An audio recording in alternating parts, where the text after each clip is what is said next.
சேர்ந்தாரோ அது கிட்டத்தட்ட ஒரு மாதமாக இருக்கலாம். அந்த இடைவெளியில் வந்து மிகப்பெரிய அளவில் வந்து இந்த மாதிரி செய்திகள் வர ஆரம்பித்து விட்டுருக்கிறேன். இந்த செய்திகள் வர ஆரம்பித்ததிலிருந்து அண்ணா திராவிட முன்னேற்ற கழகம் இந்த அளவுக்கு இறங்கி போகுமா கூட்டணிக்கு வேண்டி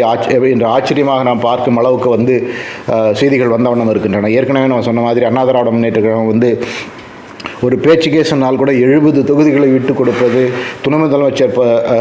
பதவியை வந்து ஒரு புதிய கட்சிக்கு விட்டு கொடுப்பது அப்படிங்கிறது வந்து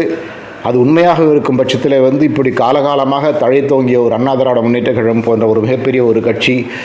எம்ஜிஆர் ஜெயலலிதா போன்ற தலைவர்கள் வழி நடத்திய கட்சி வந்து இன்றைக்கு எந்த அளவுக்கு களத்தில் வந்து வலுவிழந்து இருக்கிறது என்பது மட்டுமல்ல,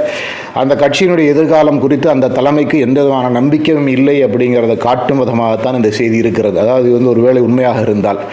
அதை விட இன்னும் என்ன கொடுமைன்னு சொன்னாக்கா வந்து இல்லை இது வந்து எங்களுக்கு பத்தாது, துணை முதல்வர் பதவியும் 70 தொகுதியும் எங்களுக்கு போதாது,